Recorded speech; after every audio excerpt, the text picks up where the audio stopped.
Hi, good morning po. Ako po ay magluluto ng ah, tilapia sa umaga to. Ito po ay aking sasabawan lang. Parang tinula ang gagawin ko. Ang aking mga sangkap ay ito ang aking mga gagamitin. Ayan lang, kamatis, luya, tsaka sibuyas, at tsaka ayan yung tilapia. Ako ay nagpakulo na po ng tubig. Ilalagay ko na po itong sibuyas. Ayan. Tapos isusunod ko na rin po itong ah, luya at saka itong kamatis. Tapos ito po ilalagay ko yung pichay sa tilapia. Akin na pong sisimulan yung aking pagluluto.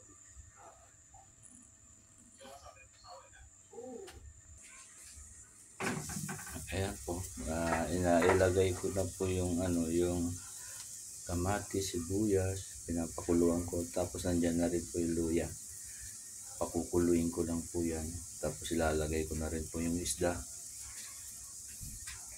Tapos pag naluto na yung isda, saka ko ilalagay mamaya yung pichay.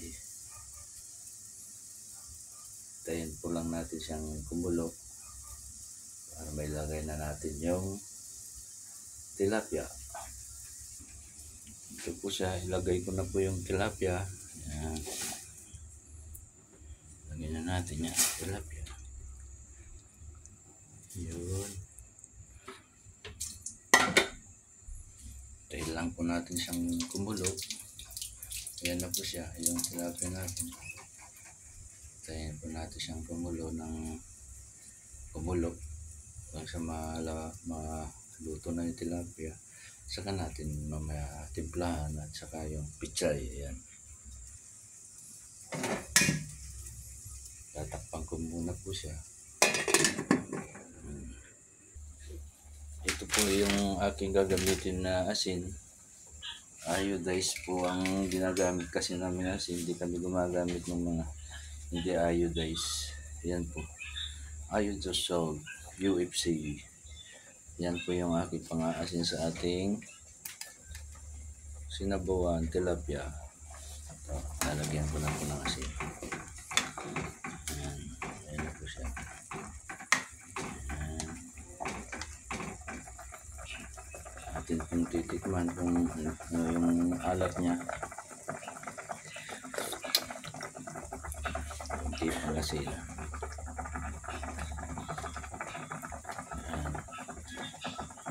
Ito siya. Halo-haluin natin na ganyan para lumasa.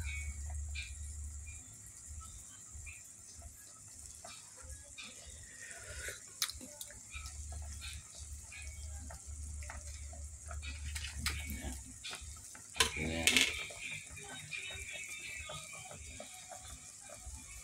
Tayo lang po natin na maluto yung ating tilapia pa. Okay.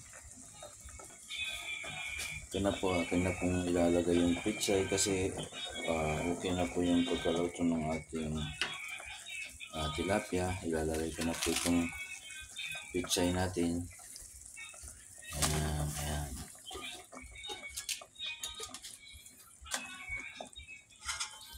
Ilulubog po natin siya. Ayan, lubog.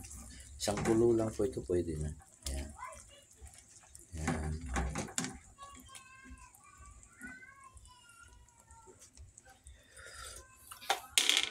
Ayan, okay na po siya. Tatakpan ko ulit siya.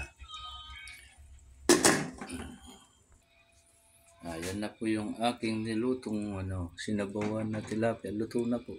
Yan po yung ating pananghalian ngayon.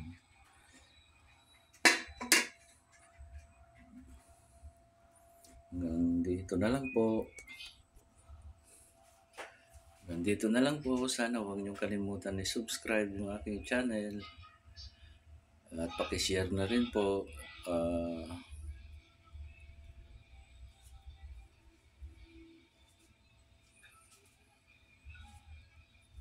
Mr. Swaby 123 po ang aking bagong account. Bye-bye!